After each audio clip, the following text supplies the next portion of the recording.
Good afternoon, everybody, and welcome to today's webinar, which will be about the test step analysis report. We're quite a bunch of attendees today, and I can see people are still entering. So I will start off slowly, and then you can trust that I will pick up the speed once we get started.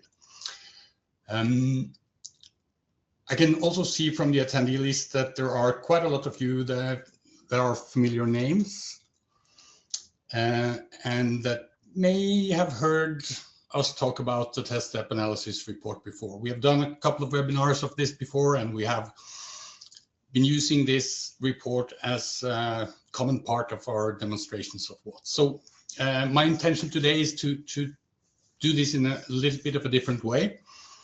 In honor of those that have heard this story before.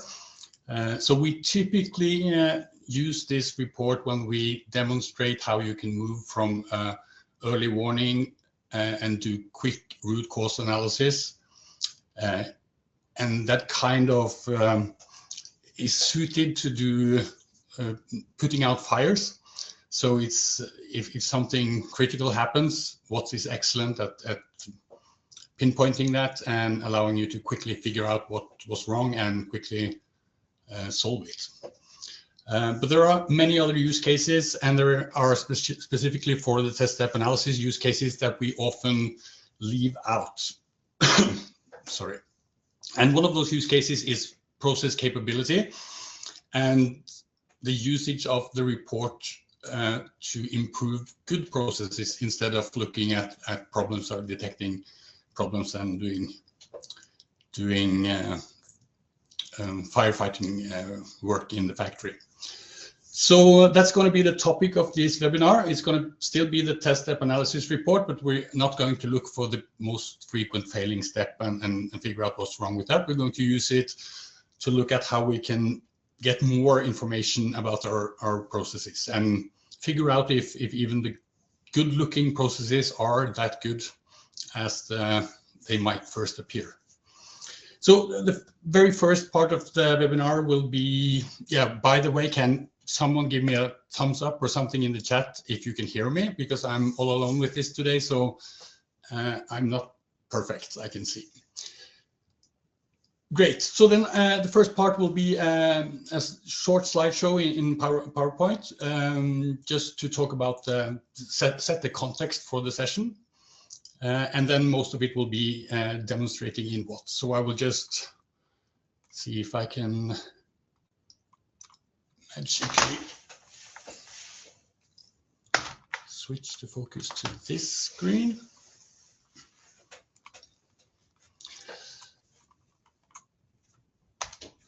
And let's first look at what the process capability analysis is really. What is it for, and why should I care? So first of all, process capability answers a vital question, and that's, can this process consistently hit the specific, the customer's spec limits, which is essential for electronics production in general. And then it compares the process variation and the centering of the process to the tolerance window, to the limits. A capable process is predictable. So in a capable process, most units land comfortably inside the limits with margin.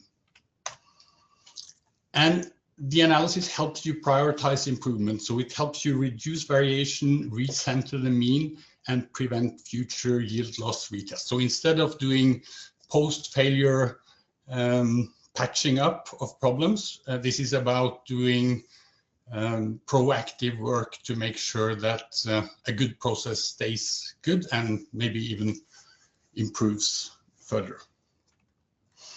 And in the topic of process capability, there are some terms I just want to mention. So most of you probably know this better than me, but let's just anyways agree on some core concepts.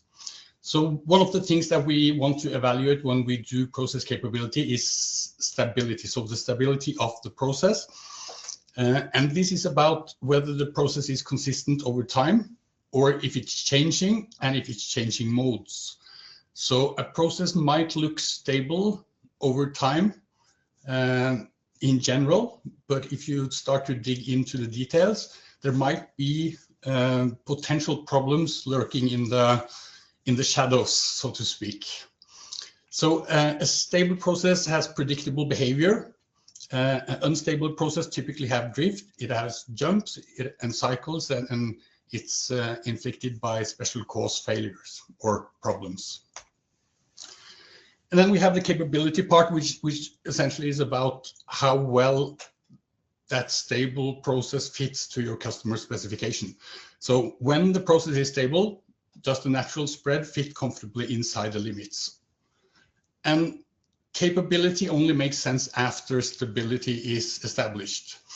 And that is a vital point that is very essential to understand. And that's, in my opinion, maybe the biggest cause to the reason why it's so hard to do statistical process control. Because when you start looking into your test data, it's very hard to find true stable processes over time when you consider all the variations. And it's really hard to automatically separate the common cause from the special cause problems. Let's go ahead. Next thing is the centering. So is the average sitting in the middle of the spec, or is it leaning toward one limit? Variation, how wide is the distribution of the measurement? More variation will be, is more tail risk and more retest and more failures. And then we have common cause, special cause. So common cause is the normal background variation that you can't rule over. And the special cause is more assignable events. It could be station, fixture, operator, or environmental things that inflict on the results.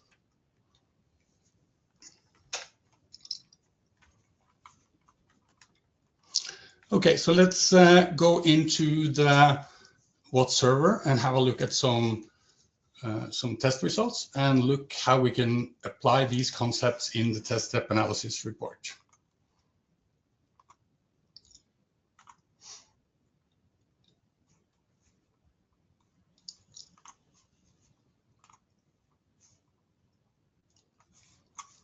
So this is the WATS process heat map, which you probably, hopefully, all know. And if some of you still are in the old habit of using the test report repository report as your starting points for WATS, please look into the process heat map and consider changing your working ways. So this is a good place to start. And today we're not going to use the information in this screen to any extent because we have a mission. I'm going to do process capability analysis for a process that is successful, apparently successful at least. So I'm thinking that we're going to do this one, which has a 98.7% first pass yield, and it also has no units running more than one retest. So it's 100% yield in the second pass. It has 4 stations running, 2 of them excellent yield, 1 is lagging a little bit behind. The last one is negligible because it has a very low volume. And then we have no repairs. We have a few failures. A lot of them related to this read step and a few other ones. So I'm going to drill down from this one into the test step analysis report. And then we're going to try to see how we can use this report to detect stability or capability issues, centering, bias issues, and also hopefully get some examples that we can review in the step details report to confirm or to not confirm our findings. So in this case, running this report, now you can see I'm running it for a part number and this process. So it's one product in one test process, and this is essential when doing process capability. You have to compare apples with apples. So you can just compare two products with two revisions of a product, as long as they in design and test design are the same. So they run the same sequence more or less. They have the same hardware more or less, and you can expect the same behavior. If you do that, that's fine. But if you start mixing apples and pears, then you're going to have a problem. In this case, it's simple because there's one software file name, one software version, there's one process, and there's one part number and one revision. So there's no ambiguity in the test data so far. So I applied a selection, and for those of you that are not familiar with this report, it consists of first the step list, which is essentially an aggregated view of the test sequence. So it summarizes all the tests into KPIs for any step, and split into different KPIs. So here you can see the entire test sequence. And then scrolling a little bit down, I have 4 Paretos, which can be useful. So I have the most frequent failing steps. I have the top 10 steps by lowest CPK. I have the top 10 steps by average step time, and the same for past statuses. We're not going to talk about step time today, so I'll focus on these ones. And in general, I will leave these ones out as well to start with, and we will focus on this step list.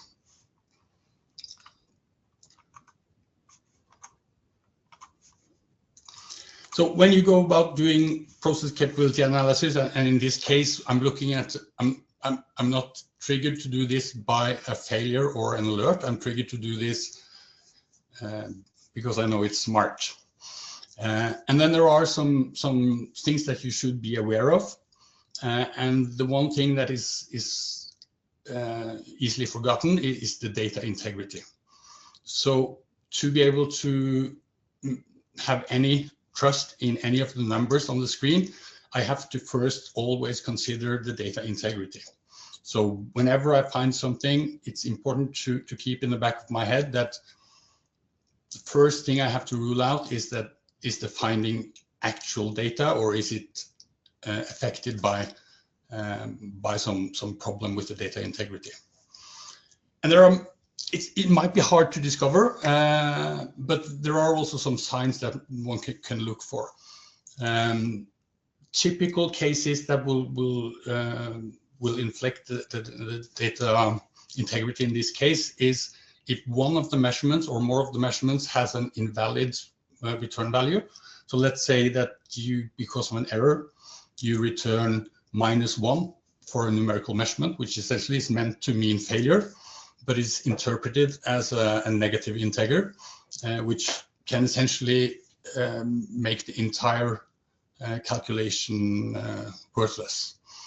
It could be instances of comparison operators which are wrong. Let's say that you are logging a less than step, but are using a greater than comparison. And the step status will not correspond to any CPK or CP values, and everything will be very misleading. So that's an important part of it, unfortunately, and it's hard to automate very well, but there are things you can look for. So first of all, you can see some signs of some things that is good to know about, and that is that you will see these question marks all over these reports. And maybe I can let it stay as well. So in this case, there's a question mark for these KPIs. It's because at least one limit and the standard deviation, it needs one limit and a standard deviation greater than 0. So that's required to calculate these KPIs, and unless they're calculated, you won't be able to use those. Another thing that can be a revealing thing is to sort by minimum and maximum values. That will often reveal if something is very off compared to the average or the other values. So in this case, there's nothing in the top values that indicate anything in the first glance, but we can look at the minimums as well. We should, of course, have excluded the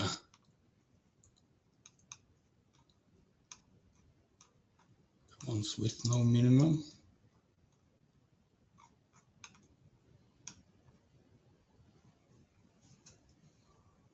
Yeah, there's nothing here that really stands out. This grid in general is pretty flexible in that you can make filters and you can reorganize it and you can group by it by dragging columns up to this grouping row. So with a little bit of dedication, it's possible to find workflows to detect these kind of things. And if you don't detect them at this stage, be aware to keep them in mind as you move into more detailed analysis. There is always a lot of possibilities to spot these things that are off. Okay, so let's move ahead from data integrity. The next thing I want to mention is margin and centering. So what you can look for when it comes to margin and centering is CP lower and CP upper, typically. So a good indication for a misaligned baseline is a big gap between the CP lower and CP upper value. So in this case, I can see from this data that it has a poor CP lower and a high CP upper. That indicates a misaligned distribution. So let's open it and just see what it looks like. Now we can see that.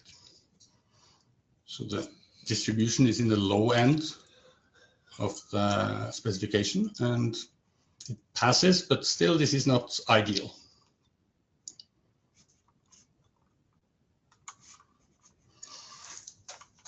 There are other tools as well you can use, or other calculations you can use to detect this, but that is one of them. So let's look at stability signals. So one thing that is useful in this data to detect stability issues is the difference between the KPIs that are for the past measurements and the KPIs that are for all measurements. And this is a little bit misleading. I guess probably some of you will think, oops, I didn't know that. But when you open this report, you see the first measurements, and typically CPK and CP lower and CP upper is activated. And they are, when they say only CPK, and you hover, you will see that this is for past data points only. And if I move my grid over here, I can see the other set, which is for all, including the failures. So a good CPK and a bad CPK all indicates that the process is stable when it behaves, but there are some artifacts in the process that makes it unstable as a whole.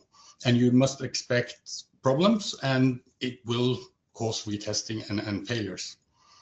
So then it's about looking into what those problems actually are and figuring out those special cases and deviations.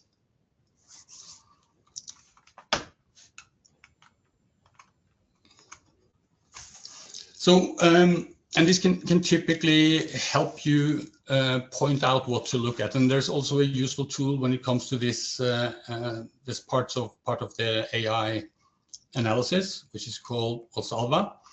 And here I can see and sort by and find the measurements that have detected outliers. So here I can see this purple notification says that there's outliers in this data. So I can use this information together with CPKs and CPK upper lower to be alerted on what steps to investigate. So let's look at this one. It has essentially a centered distribution. It's very wide limits, has outliers in the data. You can see if we can spot it. let's do everything.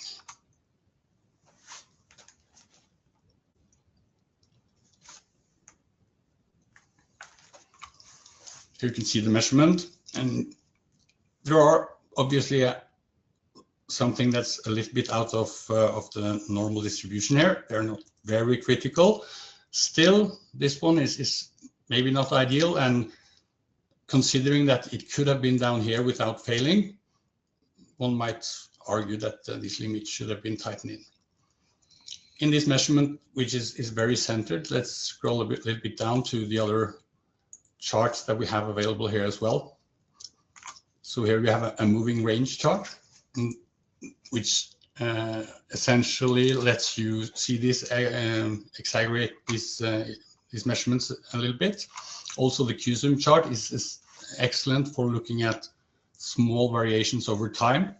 And you have the X bar and the range chart. If we get time, we can get a little bit back to that in more detail.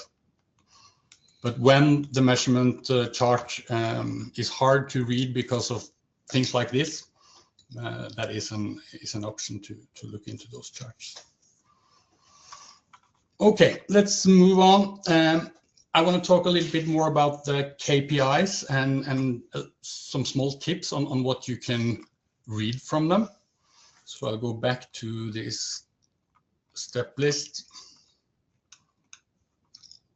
And let's consider processes that have a past CPK that is very good. So I will enter a number filter, and I will say that I only want to see the ones that are between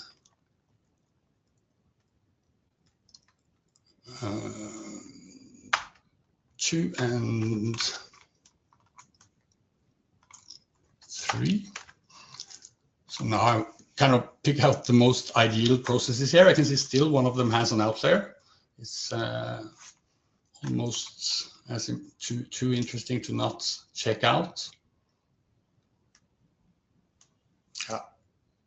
This one and this one, not that critical, but still. And also we can see the distribution is not that centered. But now looking at these apparently excellent measurements, I can also see that they are excellent in the CPK all as well. So they're almost too good. Maybe we should do a slight adjustment to get some variation in here. So let me adjust this to 133 and 4.0. So the past one are within capable range. So now we can see all the CPK and CP values, and we can see the CPK and CP all. Let's just briefly go through the measurements, and I'll give you a small tip for each of them. So the minimum and maximum values are often disregarded as useless, but they can be really useful. So they will show the extremes and the tail risk, and they're great for spotting rare modes and outliers fast. So you can have a distribution that is wherever, and you can have a spread that is wherever. But if the minimum or maximum value is very off the average, that's often an indication that there is something happening with a few of the items or a few of the tests that affects the results. So and you can also use this with the past and all combination. So if all has much worse than the extremes than the past, then you can assess that the failure mode it lives in the not in the past only, so it lives in the failed steps. If it's good in the measurements, the KPIs that are for your past measurements only, then you can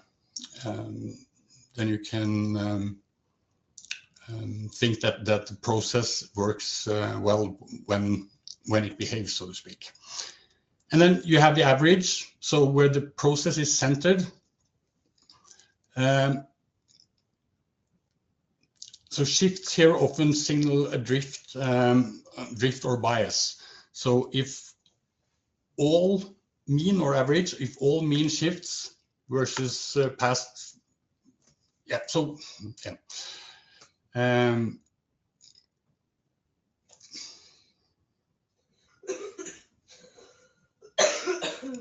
Yeah, so the point is that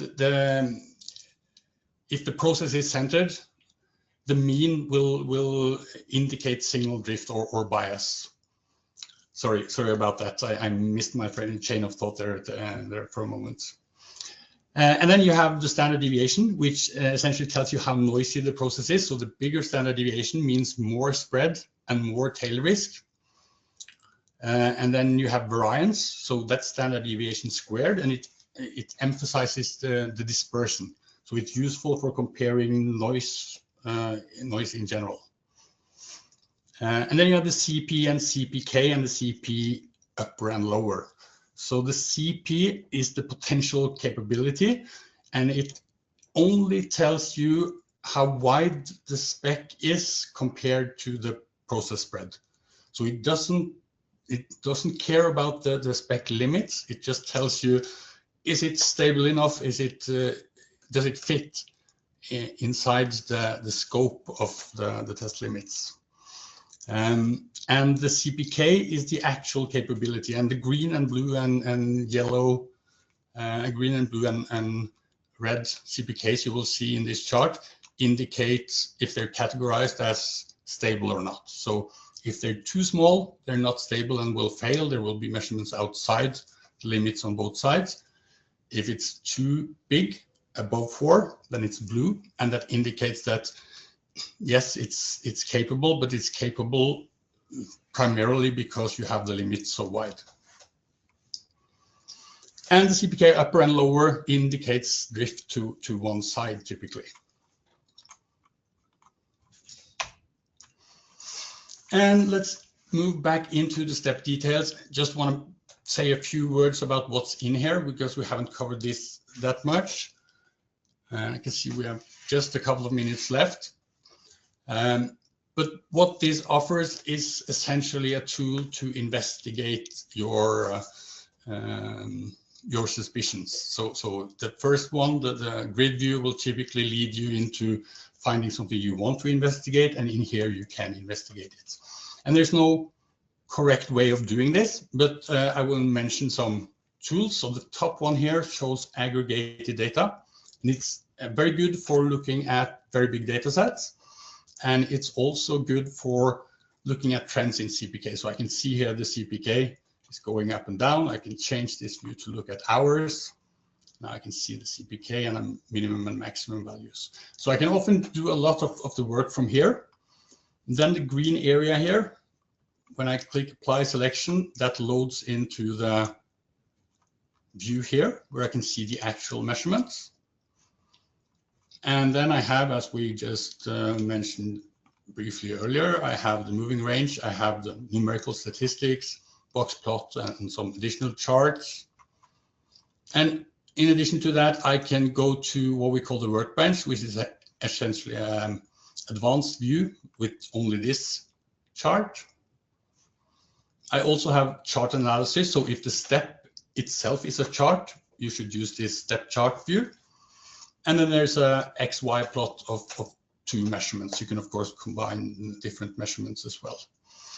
And what I can say about, let's go back to the overview. This view is essentially a very useful tool. What I can say about these views in general is, yeah, the individual speaks for itself. It will show you visually what is actually being measured. Then we have the moving range chart, and here you can prove or differ if it's jumpiness or if it's drift that is the problem. So the moving range will spike if the process is flipping modes. So let's say that you're running 2 fixtures and one is underperforming. But in this view, I'm looking at data continuously from in the order they're tested. So if these 2 machines are testing at the same time, I will get every second result from every machine, and that will introduce noise in my measurement. So one of the clues here is to figure out that they will then introduce a noise in form of a second mode. So they will have one mode each, and using the grouping options in this these views are useful to detect those modes. So we can look at any of these measurements, and if I group by, let's say, fixture ID, I will have two distinct charts. In this case, there are a little bit few measurements in this one, but this will help me detect if this is really stable.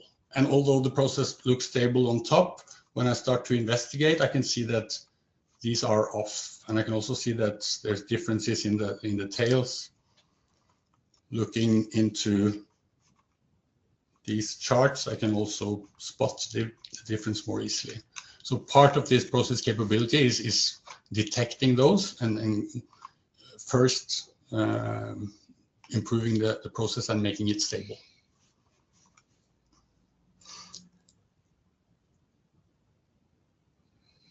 Yeah, I guess that's what we had time for in today's session. Just want to say thank you for listening, and I hope to see you all in next year's What's Up in Drammen. So please already check out our website and sign up for the What's Up seminar in Norway. Have a nice day and a Merry Christmas.